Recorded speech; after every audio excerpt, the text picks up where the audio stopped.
Welcome back to Old School Sports and our Out of the Park Baseball 25 series, Can We Save the Oakland A's?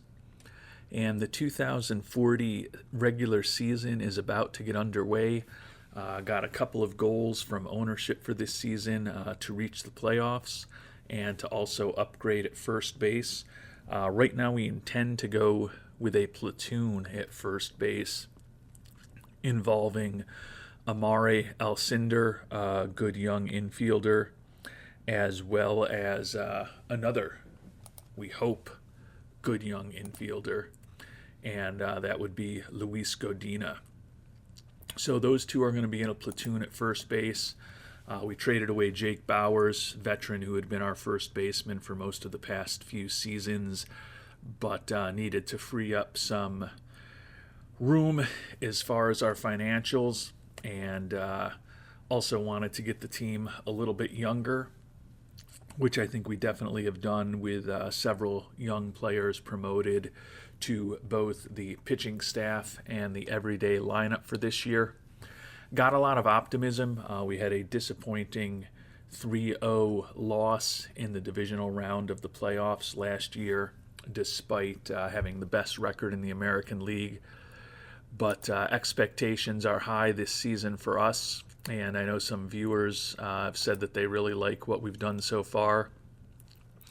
And at least in the preseason simulation, by far the best team in the American League, a 109-53 record, won the division by 18 games, 94 wins with the Rays, is the closest team to us in the American League.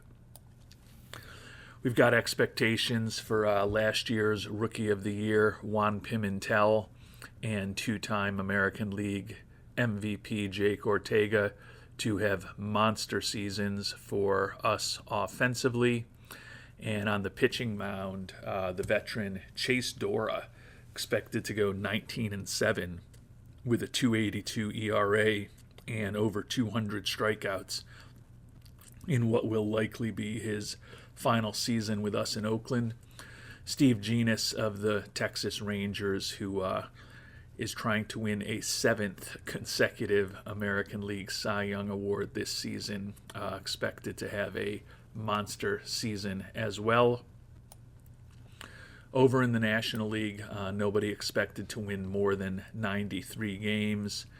And Mike Ramsey, the brilliant two-way star for the Atlanta Braves, expected to go 17-10 with over 300 strikeouts in this upcoming season. So be interesting to see how the season actually unfolds, but 109-win season would certainly be the best that we've ever had with these Oakland A's, and would love to get into early September and feel pretty confident that we've got the best record in the American League and potentially the best record in baseball locked up.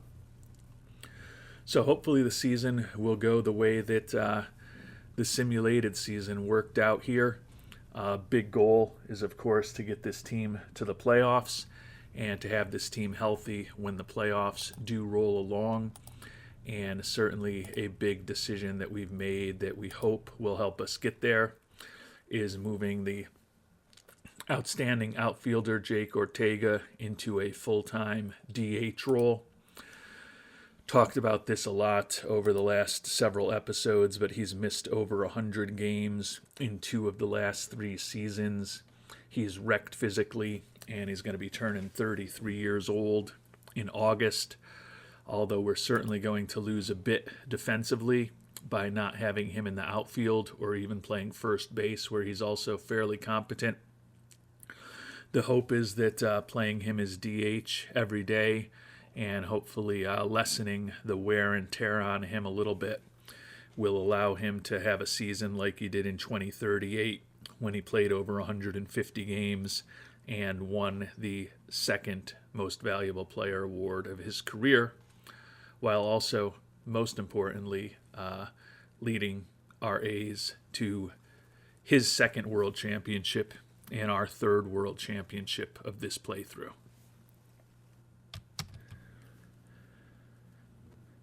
And we're off to a nice 4-1 start here, including a win against the Rangers, who took us out of the playoffs last year in the first matchup of a 4-game homestand against them. Unfortunately, an injury to Juan Campos. He's a prospect in our organization who's had some pretty serious injuries over the last few years. Put him on the Major League roster this year to take the spot of Daniel Blanco, who's out with an injury. We're hoping to get to see what Campos could do at the Major League level, given that he's 26 years old now and out of option years. Unfortunately, he's going to be out for 5 to 6 weeks, so Mr. Blanco should be back within the next week or so. So Campos, when he's healthy again, barring some additional injuries, will probably go on a rehab assignment in AAA, and then eventually we'll get to a point where we'll need to figure out to either get him back on the Major League roster or waive and DFA him if we don't think he's a long-term part of our future.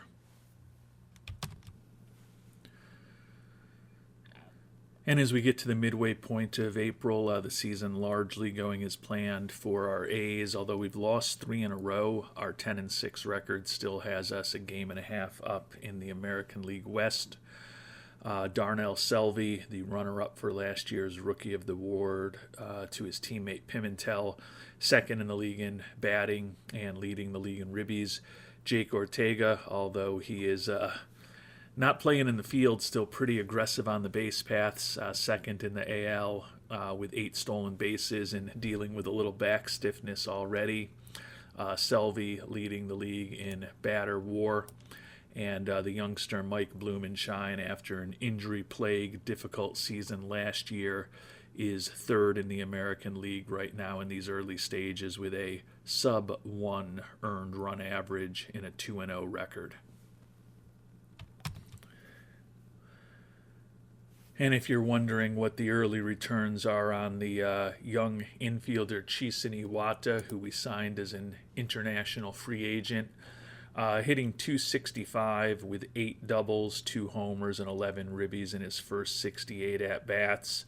Overall putting up a 125 WRC plus and already more than half a win above replacement level just 16 games into the season. So it looks like he could be on his way to a pretty solid rookie season, certainly hoping that perhaps that batting average gets a bit higher when all is said and done. BABIP of 276 is certainly a number that we think could go higher with a player with Iwata's profile. And we've simmed ahead another week, 13-9 record now. So although we're 4-6 in our last 10, still a game and a half up on the Rangers. Sergio Palomares, who's getting an opportunity to be our center fielder against right-handed pitching, with the fact that Ortega is no longer manning the spot, just had an absolutely monster week for us. Was named the AL Hitter of the Week, hit .526 with a homer, 5 ribbies, and 8 runs scored last week. And for the season, hitting 552 at-bats with 11 ribbies. So playing primarily against right-handed pitching seems to be working out very well for Mr. Palomares.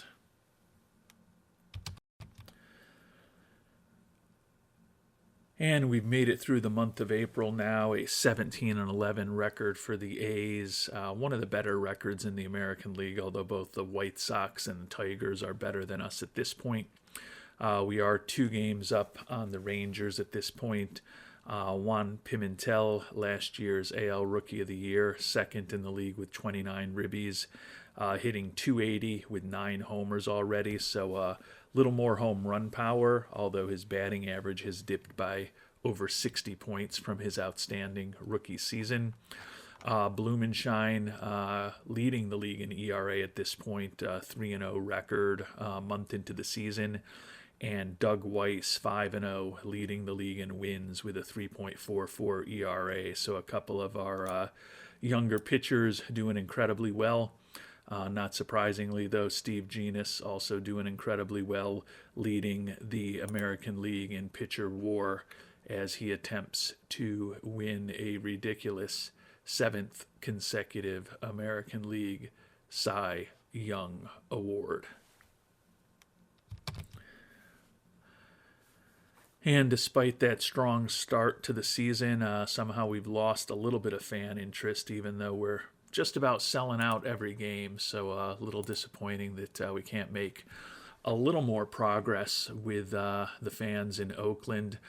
Taking a quick look at some of the stats, and obviously a small sample size. Iwata's got the batting average up to 316. Ortega hitting 315, only 2 home runs, but most importantly, he's generally been in the lineup. Selvey, as we talked about, having a good year. Alejandro Landin hitting 320, so 4 of the top 5 batters in our order are hitting above 300. And the one who didn't, Pimentel, leads the team in homers and ribbies after hitting 342 a year ago. Bottom of the order struggling a bit, though. Uresti hitting just 229. The outstanding catcher, Jorge Mendoza, hitting just a $170. And Amari Alcindor hitting just 221 as he is a little better than he was a year ago when he ended up getting sent down to the minors, but certainly not producing exactly how we would have hoped quite yet. As we've talked about, Palomares off to an outstanding start, though, even though the batting average has dipped to 403 a month into the season. Pitching-wise, I'd say the biggest surprise is that our de facto ace, Jesus Saldana, and honestly, you could argue that we've got 3 or 4 potential number 1 starters on this team. 0-4 with a 5.52 ERA. You look at what the 25-year-old has done over the course of his career, and it's a shockingly bad start to the season for him. Has given up 5 home runs in just 29 1/3 innings pitched, which certainly doesn't help. That said, his Sierra is still almost 2 runs better than his actual ERA, and he's been an above replacement level pitcher. So the hope is that perhaps he's just gotten a bit unlucky thus far in 2040. And our A is off to a really good start in the month of May. We've won 5 in a row. Still only a 2-game lead on the Rangers, though, as they've caught fire as well. But our 22-12 record is the second best in baseball at this point, behind only the Washington Nationals, who are off to a sizzling 29-6 start. Ortega leading the league in steals while playing DH for us. Pimentel has slipped to 3rd in the league in ribbies. Blumenshine fallen to 2nd in ERA, although Doug Weiss continues to lead the league in wins. Our friend Mr. Ortega would like to sign an extension. He's really happy being here, and a bit of a rejuvenating season for him being healthy, although the 131 WRC plus is actually 20 points lower than he put up a year ago. It's just that he's actually been in the lineup every day for us while playing DH. 9 doubles, 2 triples, a couple of home runs, and he is 15 for 15 on the base paths while hitting over 300. Win above replacement. Probably not going to put up one of his patented MVP type seasons, the 2 years where he's had a 9+ WAR playing only at DH, because he did bring a fair amount of value to the field as well. But still would love it if we can have Ortega in the lineup for 150 or so games as our DH and a 6 WAR season after some of his injury struggles the last few years. We'd certainly take that. Looking for 6 years at almost $30 million a year at this point, given that he is wrecked physically, and he'll be 33 by the end of this season. I can't see his price going up that materially on us. You never know. But I think that given that we're going to have to make a lot of moves to potentially bring him back next year at the number that he'd be looking for, we want to have as much information as possible on what he's like physically and how he performs this year, as well as how some of the other players on our team have performed. So I think that even if maybe the price tag goes up to $31-32 million a year because he plays really well, I don't think that's going to be a deciding factor for us. A couple $1,000,000 either way. It's going to be more of a binary decision where making a 5 or 6 year commitment to a guy in his mid 30s who's wrecked physically for 140, 160, 180 million dollars, is that a decision that we're willing to make, given that we'd have to be moving on from probably some pretty important players to fit him under the payroll? Don't think there's any point in rushing that decision.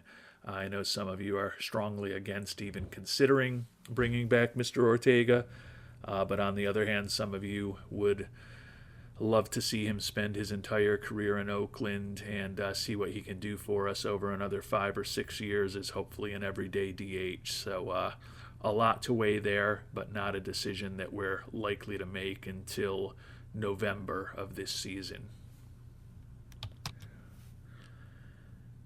And as we've simmed ahead to mid-May, our A's still playing really good baseball, tied with the Twins at 26-14 for the best record in the AL, 3 games up on the Rangers, and both our Twins and A's still lagging behind the Washington Nationals, who are the best team in baseball at this point.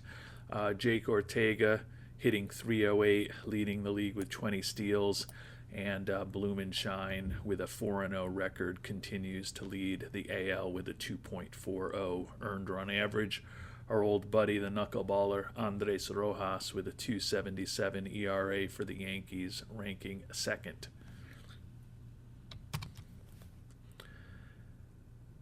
And we've simmed ahead to the end of May, and the youngster Chisen Hiwata was just named the American League Rookie of the Month.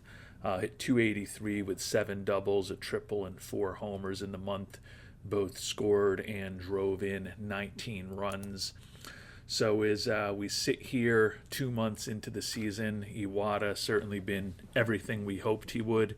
300 batting average, 21 doubles, 2 triples, and 6 homers. Scored 46 runs, driven in 38, putting up a 135 WRC plus and a 2.1 WAR. The only thing that's been quite surprising for him as our leadoff hitter is that he's only tried to steal the base twice, and he's been successful only once. Does have pretty good speed and is above average in his stealing aggressiveness, his stealing ability, and his base running. Given that his speed is kind of better than his instincts on the base paths, we haven't had him overwhelmingly above average in terms of his frequency to run, but we're going to crank both of those up a little bit of a notch to hopefully get him moving a little bit more. I think he can hopefully be a little more of a contributor on the base paths than he's been thus far, but certainly off to a nice start in his major league career. As we sit here on June 1st, a 37-20 record, best in the American League. We've won 5 in a row, and we are 7 games up on the Rangers in the division. Still trailing the 42-15 Nationals for the best record in baseball, but we are a game up on the Twins for the best record in the American League. Jake Ortega, 28 stolen bases already. He's been caught only once. The batting average has dipped to .282, but he's still putting up a 119 WRC plus for us. It does kind of seem sometimes an OOTP, and would love the experience of some of you if you've got thoughts in the comments that when you put a player into a DH role, sometimes they don't seem to contribute quite as much offensively as they have in other roles when they're in the lineup every day. I think that's more anecdotal, something that I've experienced, and I think something others have commented on. But quite honestly, closing in on 33 years old, it also looks like Ortega's ratings are not what they've been in the past.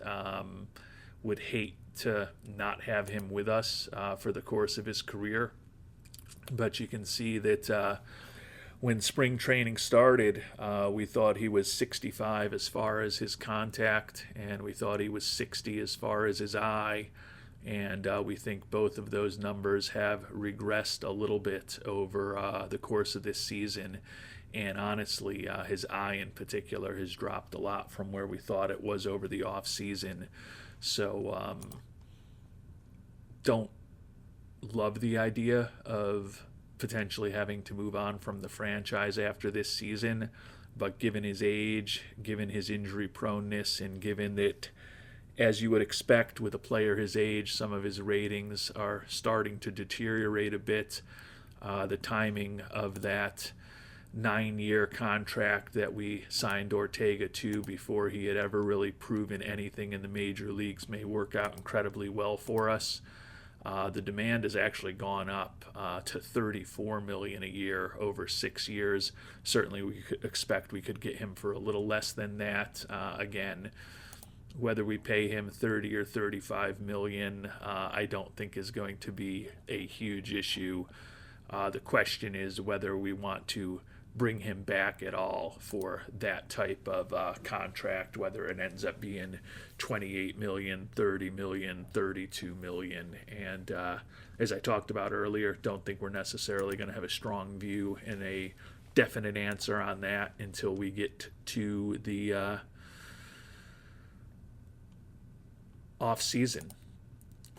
Statistically, our 37-20 record is actually a win worse than expectations. We've had a winning record every month: 2-1 in March, 15-10 in April, and 20-9, a winning percentage of almost .700 most recently in May. Dominant offense, ranked first in the American League in runs allowed, and you can see we are in the top 3 in every offensive category except for home runs, where we rank 9th. Pitching wise, 5th in the American League in runs allowed. A little weird to be 5th in runs allowed when we're 3rd in ERA, 3rd in starters ERA, and 2nd in bullpen ERA. Defensive efficiency has slipped to 7th. We're 8th in walks, 7th in BABIP, but other than that, top 5 in all of the primary pitching categories. 2nd in the league in steals, 1st in base running, 4th in zone rating. So a pretty solid season through the first 2 months of the year for our Oakland Athletics. So we're pretty satisfied with how the first 2 months of this season has gone. No significant injuries to speak of right now. We've gotten Blanco back, and Ortega has generally been healthy for us. Kind of interesting. 2nd best record in baseball, best record in the American League, 7 games up in the division. As we talked about, the best offense in the AL and 5th in the AL in terms of keeping people from scoring. And we're also a game below Pythagorean expectations, but somehow we only rank 7th in the latest power rankings. But fortunately for us, the power rankings don't determine playoff seedings, and they don't determine whether or not you go to the postseason. And right now, if the season were to end today, we would have home field advantage through the American League playoffs, and potentially against anybody except for the Washington Nationals in a possible World Series. So feeling good about where the team is as we sit here on June 1st, and we'll find out if we can keep the good momentum going in our next episode. Until then, thanks so much for watching, and hope you have a great day.